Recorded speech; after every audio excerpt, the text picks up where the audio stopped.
So should you use Dreaming Spanish to get fluent in Spanish? If you don't know me, my name is Hamid. I'm 15 years old and I became a polyglot when I was 13. After getting fluent in Spanish in the summer of 2022, here's how I sounded before that summer. Hola, estoy comiendo comida. Voy a mejorar mi español. Y ahora puedo tener conversaciones con los nativos y puedo, no sé, hablar de lo que quiera y puedo como tener conversaciones con los españoles, o sea, con los hispanohablantes y tener conversaciones de lo que sea. Y en este video voy a hablar de Dreaming Spanish, que es un YouTube canal y un como una programa o una aplicación o algo así, no sé exactamente lo que es, pero sí, voy a hablar de eso en este video. When I started making these videos about teaching Spanish, firstly the intention was to help people get fluent in Spanish as fast as I did, because I got fluent relatively quickly. I got fluent in about 120 hours of studying, which if you put it together is like not that long. That's if you put all those hours together, it's like a few days, isn't it? Or maybe a week. Wait, 72 hours is 3 days. Yeah, like it's less than a week of actual like time spent studying. Obviously I didn't do it in 1 week. I spaced it out throughout several months. But anyway, I started making these videos and people in the comments started talking about, like, I remember this one comment, okay? I might actually try pulling it up, actually. You know, I don't know, I'm gonna pull this comment up here. This guy was like, oh, you're making it too complicated. Why don't you use Dreaming Spanish? Just use Dreaming Spanish. And I was like, okay, wait, what is Dreaming Spanish? Like, what is Dreaming Spanish, bro, okay? And then several comments talking about Dreaming Spanish. And personally, when I first started learning Spanish, this guy in my class made like a trend to start using Duolingo, and so all of us started using Duolingo and started getting better at and we all started improving our Spanish. And I started doing research on different apps, different ways of learning Spanish. That was in the beginning of 2022. By the time summer came around, I had not only already started using some of these apps, which were really good, like language transfer, but I also had a really good idea of what I should do to get fluent. Like I tested out all of the different apps, like Babbel, Duolingo, Memrise, all these different apps. And the one app that I actually did find useful was language transfer, which I did use. But Dreaming Spanish was never something that I ever discovered, and which is surprising because if they're not that popular, but at least in my like comment section and from the people I talked to, that was really popular, so I was kind of surprised. And so I did more research into it, and I kind of brushed it off because if we go back to the comment right here, I asked him like, how long did it take you to get fluent? And bro said like 1,200 hours, which is literally 10 times more than it took me. So kind of speaks for itself. So anyway, fast forward a little, I started doing coaching, so I started teaching people Spanish. And one client I had, he was very young, he was my age, we were both 15 years old. And I asked him like, what had you been doing so far to get fluent in Spanish? And he told me he'd been using this like app or this YouTube channel or whatever it is. He was using this app or like program or whatever called Dreaming Spanish. And so like right then I was like, all right, that's enough, all right? What is this Dreaming Spanish nonsense people have been talking about? So I went on YouTube and I searched up Dreaming Spanish. It's essentially a YouTube channel where they speak Spanish like regular conversation. So I was like, okay, no, that's great, you should be studying that. Until I realized that they're speaking slowly. It was essentially slow, like a Spanish conversation, but they're speaking like, hola, ¿qué hiciste hoy? Hoy yo hice muchas cosas, pero that's how they speak, and that's like the conversations that these people were studying. And very similar channels, there are other channels where people just have slow conversations, and so people that want to study Spanish, they watch those and they say, oh, that's great because it's slow, so you can understand it, and therefore you're practicing your Spanish. Now, at first I was like, oh, this is great, this is exactly what to do. And the reason why I felt that was because the way I got fluent was during the summer of 2022. There were 2 exercises I did, one for speaking and one for understanding or listening, right? And both of them were prioritizing native Spanish content and native Spanish like tone, speed, everything should be at a native Spanish level. And so what I did was I watched a Spanish show, native Spanish show, and I would study the show. Essentially I would study the transcripts, hence why that exercise I call transcript training. And then in my free time I would spend time just speaking Spanish as much as possible and just telling stories and just speaking it. And thus I made that framework narrate, elaborate, contemplate, which is essentially what I did. I narrate something, elaborated on it, and contemplated on it, all in Spanish. Essentially, I understood native Spanish content and I can try to speak like a native at least. And I did that a lot. during the summer 2022, and by the end, I was able to have an hour-long conversations with natives, like one-to-one, like having a conversation. And even when I came back to school after that summer break, it was like a surprise that suddenly now I'm really good at Spanish, sort of. And then I started explaining to him why, and I'm gonna explain. This is what I want you to get from this video, because this is not just a video of me bashing on another YouTube channel or another way of learning, but there is a big problem, and this is what I want you to take from this video. You wanted to learn real Spanish, right? Like, let's just be honest, you wanted to learn real Spanish. You never wanted to learn, hola, me llamo Hamid, me gusta hablar en español. ¿Te gusta hablar en español también? No, because that's not Spanish. Right, you heard that right, that's not Spanish. Spanish es, hola, me llamo Hamid, voy a hablar en español por un momento y para mostrarte que tú no entiendes el español porque el español es muy rápido. That's Spanish. Do you see what I'm trying to get at here? You get good at the things that you train, right? Like, if you train your bench press, guess what? You're gonna get better at bench press. You're gonna get stronger at bench press. And if you don't train something, for example, pull-ups, guess what? You're probably not going to get better at pull-ups, right? Simple logic. So, if your goal was to understand, like fast Spanish, why would you study anything other than fast Spanish and actually do the thing that you don't want? If you're trying to learn real Spanish, which is extremely fast and quick and hardly understandable or almost intangible for us English speakers, why would you study, hola, para mí, aprendí el español en 2 semanas porque yo hice esas cosas para...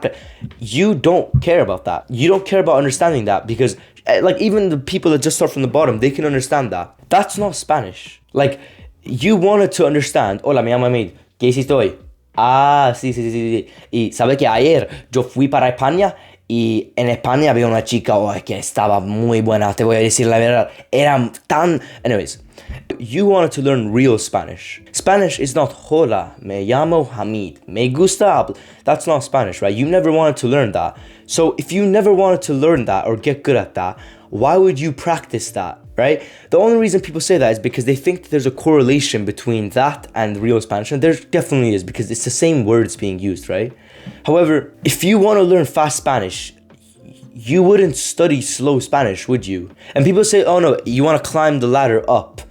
It doesn't really work like that either. People say it's like gradual. You start from understanding slow Spanish, then you go to intermediately fast Spanish, and then you go to real native fast Spanish. If you want to get stronger abs, would you do a lightweight squat and then slowly increase the weight on your squat until you can finally start training your abs? Or would you directly start training your abs? Because in the squats, sure, when you do standing squats, you're training your abs, right? If you're studying slow Spanish, sure, you're still studying the words, right? You're still studying Spanish, but doesn't it make more sense to study the thing that you are actually trying to get good at? Because here's a simple fact. You get good at what you do, right? If you do squats more, it's not like, sure, you might get slightly stronger abs, but you're mainly going to improve in that endeavor. You're going to get better at squats because you've been training squats. And the opposite is true. If you started training abs, guess what? You're going to start getting stronger abs. So my question is, if your goal was to get the stronger abs, why would you ever do like squats if that's not your goal? Even though it's correlated, it just doesn't make sense. And the opposite is true. Let's apply it to Spanish. If you're studying fast Spanish content, actual fast, acá estoy. ¿Quién se está like that? If you're studying fast Spanish, then guess what? You're going to get better at that. In fact, when I was learning Spanish, there's this one piece of, I can't find the clip, there's no way. But there was one like part where the girl was talking about how she was going to be a cheerleader, and her name was Sofia, and she said, a Sofia se le pone algo en la cabeza, se lo hace. Or something like that, okay? And slowly, if you break it down, it's like, to Sophia, when she puts itself something to her head, she achieves it. Or she does it. But she said it all in like one word almost. It was just disgusting, right? Now, after a while, I did not understand any of that. But you know what I actually did to even accentuate this process? I started even speeding up the native Spanish content such that those words were like impossible to hear. You know, it's all relative, okay? I edit these videos myself and I speed them up such that when I speak, I make the video faster so that I can get through the content faster because I don't want to listen to myself speak until there's another cut, right? And what happens is I listen to it like at 1.5 speed, my own audio when I'm editing these videos, and then I slow it back to the regular speed, and suddenly the regular speed sounds like super slow, right? It's because it's relative. I trained my own ear to hearing myself speak extremely quickly, such that when I slowed my own content down, suddenly my normal speech, which I'm speaking at right now when I'm going to edit this video, this is going to sound slow. Because it's all relative to what it is, right? Because I trained that part and now regular sounds even slower. The same thing applies when you are learning slow Spanish. If you got used to slow Spanish, guess what? Regular Spanish is now gonna sound even faster than it actually is. But if you study fast Spanish, like faster than regular fast Spanish, then regular Spanish is gonna sound even slower. Do you get it? You get good at what you train, so why would you train something that is easy? It barely trains the thing that you wanna get good at, right? Doing squats barely trains your abs. So why would you do squats for training your abs? You would want to train your abs. One of my most popular videos is where I go through essentially a presentation which I made, where I go through the step-by-step how to get fluent in Spanish, and I'm going to open it right now. So here's the presentation, and I want to put your focus on the second one right here, Spanish versus real Spanish. And this is where I go through what the difference is, okay? Most people learn the conventional way, memorizing ABCs, flashcards, and Duolingo. And that's why most people don't succeed. And we put all our time into those methods and they don't work. Now, how do Spaniards actually speak? Yo hablo español. Or do they say hola hablo español? Right? Here's the differences. Firstly, English and Spanish vowels. That's one simple, right? But even if we don't, hola, yo hablo español. Right? There's a difference between hola, yo hablo español and hola hablo español.